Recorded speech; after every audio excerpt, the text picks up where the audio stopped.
Jadi, pembahasan kita hari ini kita akan membahas mengenai fungsi produksi, di mana minggu lalu kita juga telah membahas mengenai konsepnya ketika kita bicara modal dari kegiatan produksi itu yang kalau saya biasanya mengatakan supaya mudah diingat, Bapak dan Ibu cukup mengingatnya mungkin dengan singkatan 4M. Nah, jadi kalau kita bicara 4M itu sudah terbayang. Nah, nanti bagaimana mengaplikasikannya atau menurunkan dari pengertian masing-masing dari sumber produksi tersebut. Nah, jadi singkatannya tolong diingat saja 4M. Kita mulai dengan M yang pertama, man, itu singkatannya. Man itu ya bisa kita asumsikan dengan manusia, bisa kita asumsikan dengan sumber daya manusia, kemudian turunannya ada karyawan, ada buruh, ada tenaga kerja, ada pegawai, dan seterusnya. Nah, itu konteks dari M atau sumber daya manusia. Nah, M yang berikutnya kita bicara ada modal.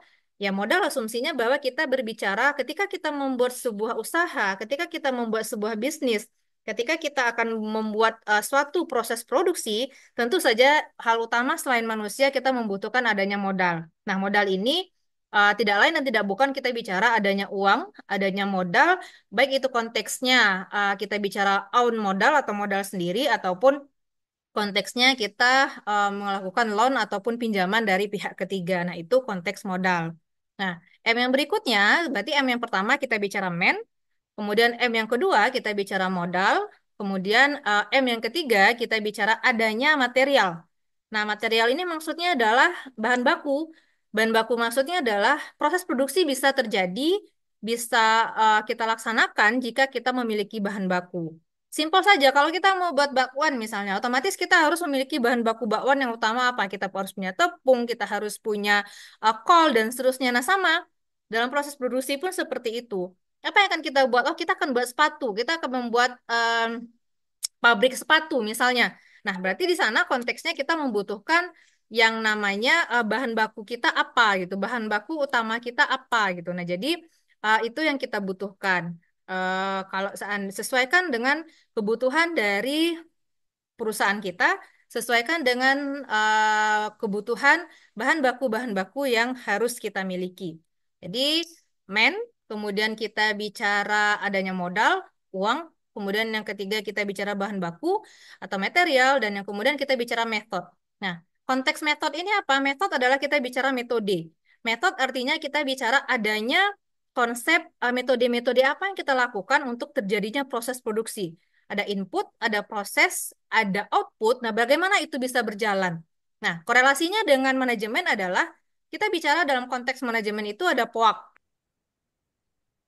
planning, kemudian O, organizing, kemudian A, Organizing, ya, kemudian POAK kita bicara yang ketiga A, actuating, pengarahan, C atau yang terakhir kita bicara controlling. controlling, artinya mengontrol. Nah, itu konteksnya. Jadi metode itu berkaitan dengan POAK, berkaitan dengan fungsi-fungsi manajemen, bagaimana fungsi produksi ini bisa berjalan dengan baik, bagaimana proses produksi ini bisa dilaksanakan dengan baik, sehingga saya ulangi, akumulatif dari konteks produksi tadi adalah kita bicara 4M, ada man, ada modal atau money, kemudian ada material, dan ada yang namanya method. Nah, gitu saja cara untuk mengingat. Dan ibaratnya kalaupun untuk menjelaskannya kan tinggal kita mengayakan saja.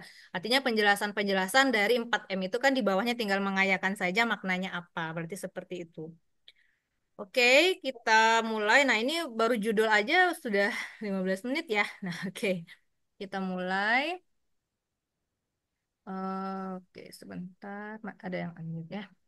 Oke, kita bicara di sini ada produksi atau teori produksi. Jadi kita bahas dulu pengertian dari produksi ini. Pertama itu adalah proses mengubah input menjadi output. Kemudian produksi meliputi semua kegiatan untuk menciptakan, kemudian menambah value atau nilai atau guna dari suatu barang ataupun jasa. Kemudian kita bicara total produksi. Total produksi merupakan keseluruhan barang yang dihasilkan oleh sejumlah input. Kemudian kita bicara adanya produksi marginal. Berarti di sini ketika kita bicara produksi marginal, ini adalah tambahan dari setiap bagaimana kita menambah satu unit input dari proses produksi yang terjadi. Itu disebut dengan produksi marginal. Nah, ini ada konteksnya, ada input, kemudian ada proses, ada output. Jadi kalau saya jelaskan di sini, nah input inilah yang tadi di awal sudah kita jelaskan bahwa dalam konteks proses produksi kita membutuhkan adanya input. Nah, input ini salah satunya adalah bahan baku tadi. Bagaimana kita bisa membuat sepatu, bagaimana kita bisa membuat tas, bagaimana kita bisa membuat produk. Basic utamanya adalah input apa yang kita miliki. Bahan baku apa yang kita miliki? Cukupkah bahan baku ini dengan output yang kita targetkan? Cukupkah bahan baku ini dengan proses produksi yang akan kita lakukan? Apakah ada kekurangan? Kalau kelebihan it's okay, tapi kalau kekurangan bagaimana? Apakah kita memiliki second opinion untuk kekurangan-kekurangan tersebut? Nah, berarti terjadinya proses produksi ini mulai dari input, kecukupan input, kualitas input, kuantitas input itu akan mempengaruhi hasil dari output. Jadi di sini kita punya input, kemudian proses produksi, kemudian kita memiliki output atau hasil dari produk yang telah kita lakukan atau kita jalankan. Oke, kita masuk dalam terminologi penting dalam teori produksi. Pertama kita bicara fungsi produksi, ya. Kemudian kita bicara biaya produksi minimum. Bagaimana seorang manajer, seorang pimpinan bisa memikirkan bahwa kita ketika berproduksi harus memikirkan bagaimana produksi itu bisa berjalan dengan cost atau biaya yang minimum atau minimum biaya, tapi ingat dengan menghasilkan laba yang tinggi atau high laba atau high profit. Kemudian waktu. Butuh berapa waktu kita untuk menganalisis? Butuh berapa waktu untuk kita menyelesaikan proses produksi? Butuh berapa waktu atau jam ataupun hari untuk selesai keseluruhan produksi dari input, proses sampai produk itu berjalan. Kemudian kita punya adanya perusahaan dan industri. Nah, ketika bicara jangka waktu terbagi dua, yaitu short run dan long run. Jangka pendek yaitu jangka waktu ketika input variabel dapat disesuaikan, namun input tetap tidak dapat diubah. Berarti itu maksudnya jangka pendek atau short. Kalau jangka panjang atau long run itu merupakan suatu waktu di mana keseluruhan input variabel maupun tetap yang digunakan perusahaan itu dapat diubah. Jadi nanti kita akan masukkan ke contoh, tapi kita bicara makna dulu dari jangka waktu produksi terbagi dua, yaitu short run dan long run. Oke. Nah, pada umumnya faktor produksi yang kita anggapkan bahwa itu adalah variabel, yaitu tenaga kerja, kemudian modal ya, uang, kemudian tanah itu konteksnya land itu bisa materi apa tempat kita melaksanakan produksinya, teknologi ya, ini bisa diartikan konstan. Nah, jadi hukum yang berlaku itu adalah law of diminishing return atau hukum hasil yang semakin berkurang. Jadi konteksnya jika tenaga kerja terus-menerus ditambah, artinya kita tambah satu tenaga kerja, dua tenaga kerja, dan seterusnya, produksi total akan semakin banyak tambahannya. Jadi total produksi akan bertambah, tetapi ketika mencapai suatu titik maksimum tertentu, produksi tambahannya akan semakin berkurang dan akhirnya akan bernilai negatif. Nah, hal ini Hmm. akan menyebabkan tambahan dari produksi total akan semakin lambat dan akhirnya akan mencapai penurunan atau diminishing return. Nah, ini yang harus diwanti-wanti, artinya kita harus bergerak pada posisi di mana kegiatan yang kita lakukan dalam proses produksi itu harus berada di posisi yang positif atau tidak terjadinya penurunan. Nah, ini beberapa pengertian dalam konteks produksi. Pertama, total produk atau produk total. Jadi produk total adalah keseluruhan output yang dihasilkan dari hasil penggunaan sejumlah faktor produksi tertentu. Artinya adalah ketika kita melaksanakan proses produksi, mulai dari input, kemudian ada proses, kemudian lahirnya output. Nah, output ini yang artinya produk total atau total produk. Jadi berapa yang kita hasilkan? Artinya ketika kita memproduksi 100 sepatu, jadi berapa bahan baku yang kita butuhkan? Ketika kita memproduksi 200 sepatu, berapa bahan baku yang kita butuhkan? Nah, artinya apa? Antara 100 sepatu dan 200 sepatu tentu saja bahan baku yang kita gunakan berbeda, modal yang kita gunakan berbeda, tenaga kerja yang kita gunakan berbeda. Nah, artinya apa? Oke, kalau kita bicara tenaga kerja, bisakah kita menggunakan asumsi dulu ya, kita bicara asumsi dulu sebelum kita bicara teori. Bisakah kita menggunakan, kalau modal tentu harus berbeda antara 100 sepatu dan 200 sepatu. Kalau kita bicara bahan baku, tentu berbeda. Kalau tenaga kerja kira-kira bagaimana? Apakah bisa sama atau harus juga berbeda atau bagaimana konteksnya? Ini makanya tadi tenaga kerja di awal dikatakan bahwa akan terjadi penurunan jika terus dipaksakan. Nah, kira-kira antara 100 sepatu dan 200 sepatu, bisakah kita menggunakan tenaga kerja yang sama atau tidak atau bagaimana? Kira-kira Bisa, Bu. bagaimana? Bisa, Bu. Bisa. Siapa? Ya, ini asumsi kan, Bu ya? Ya, atas nama siapa yang berbicara? Febi. Feby, Bu, Oke, Feby, Bu. silakan. Apa kira-kira asumsinya, Pak Febi? Eh, 100 sama 200 kan itu kuantitas ya, Bu ya. Ya. Nah, itu bisa dilihat dari apa namanya?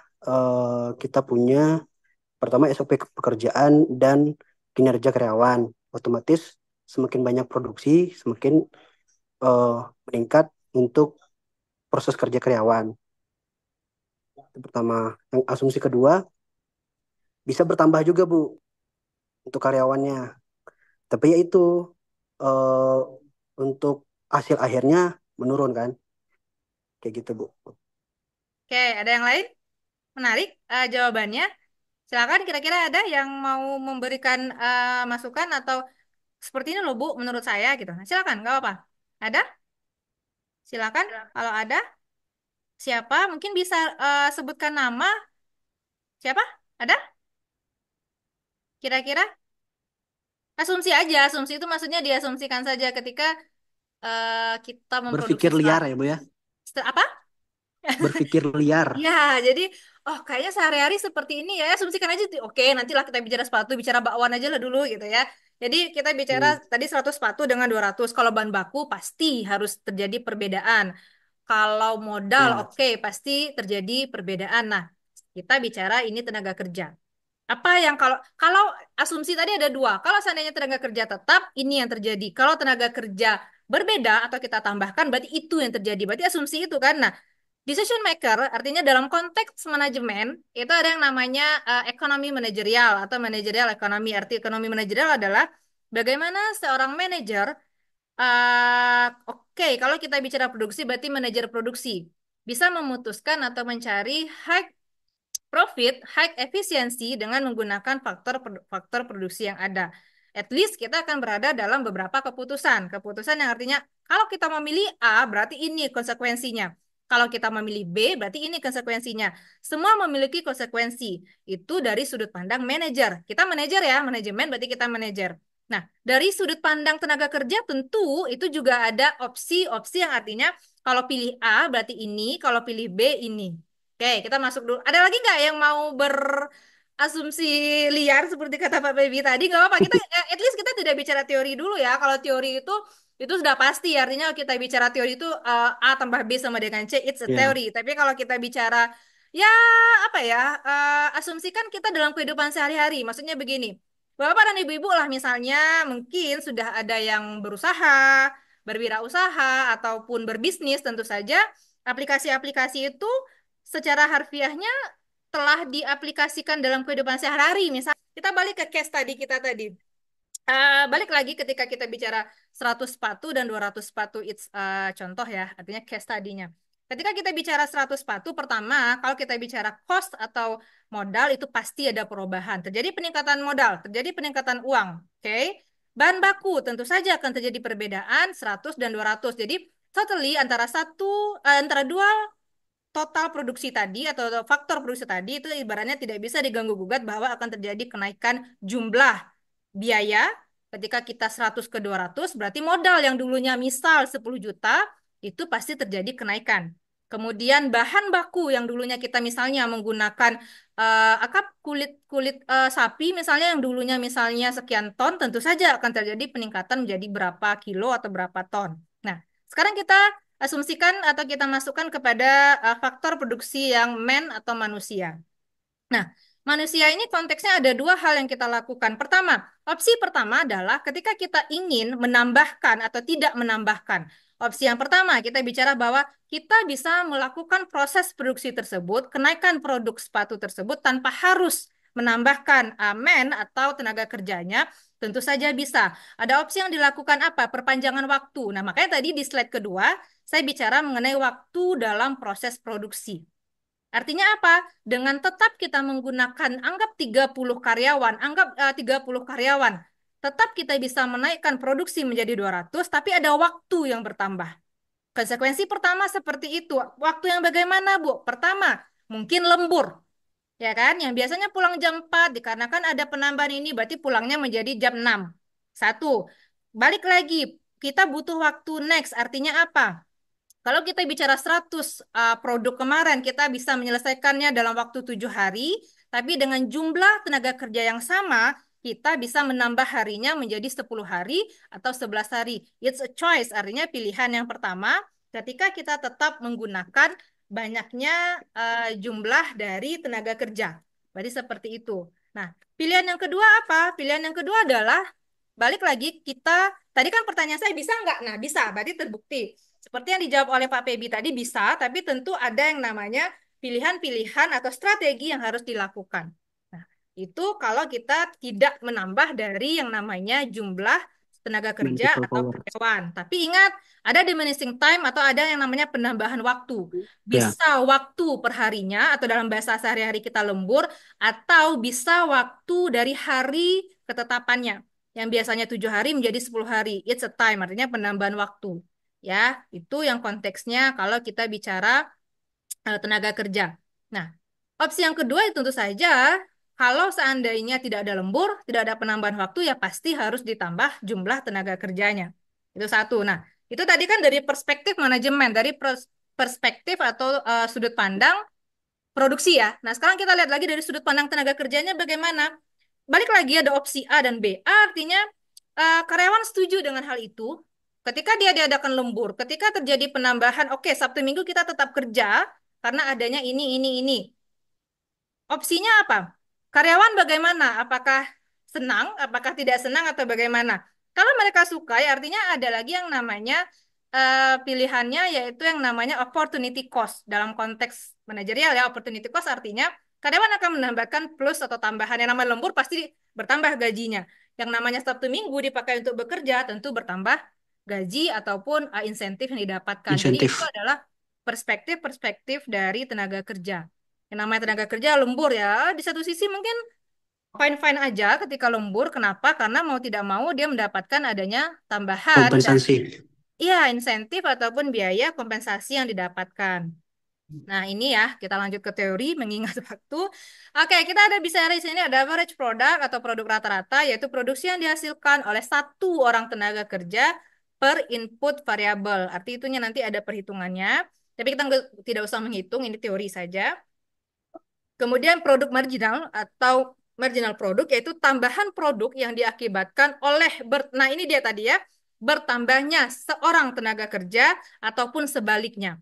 Jadi kalau kita bertambah tenaga kerja kita dari satu orang, dua orang, tiga orang, atau 10 orang, itu produk marginalnya akan terjadi perubahan, akan terjadi pergeseran dari produk marginalnya. Karena nanti perhitungan rumusnya adalah delta TP per delta L, ya.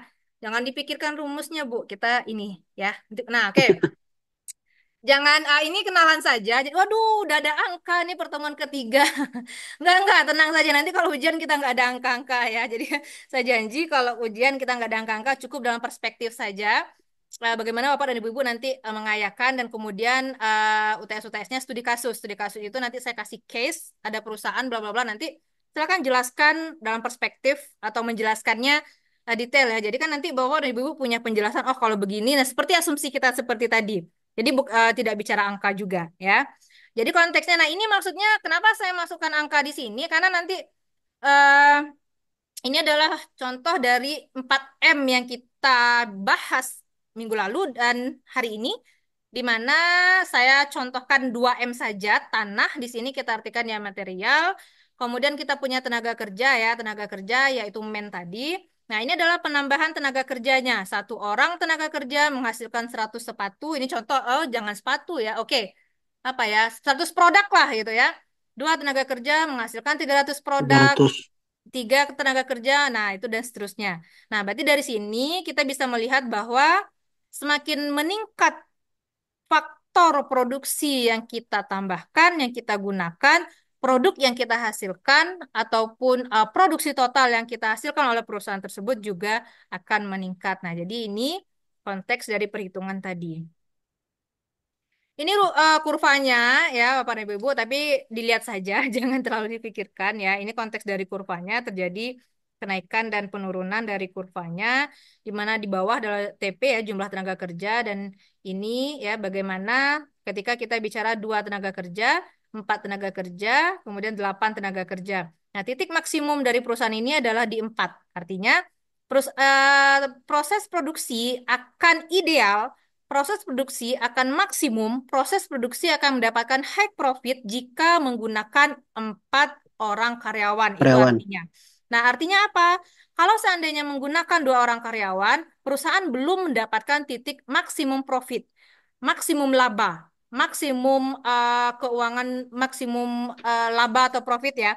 Nah, ketika empat baru dia akan menghasilkan dari maksimum profit tersebut atau empat lima lah ya. Nah, kenapa 8 terjadi penurunan, Bu? Kenapa 8, 9 terus terjadi penurunan? Nah, ini akan terjadi yang namanya dalam konteks produksi itu inefficiency cost. Inefficiency itu artinya maksudnya begini ya. Ini saya lebih banyak mengasumsikan kepada contoh kehidupan sehari-hari aja. Misalnya gini. Kita asumsikan kita membuat balik sepatu. Ini dua tenaga kerja, kita buat 100 sepatu lah ya. Nah, kemudian ini ada empat tenaga kerja, kita buat 200 sepatu. Nah, ketika di sini, ini maksimum laba. Nah, ketika Ya, kita mulai membuat produk-produknya itu, hanya terjadi penurunan di sini karena banyaknya inefisiensi. Artinya apa? 8 tenaga kerja hanya bisa menghasilkan produk yang lebih banyak dari 4.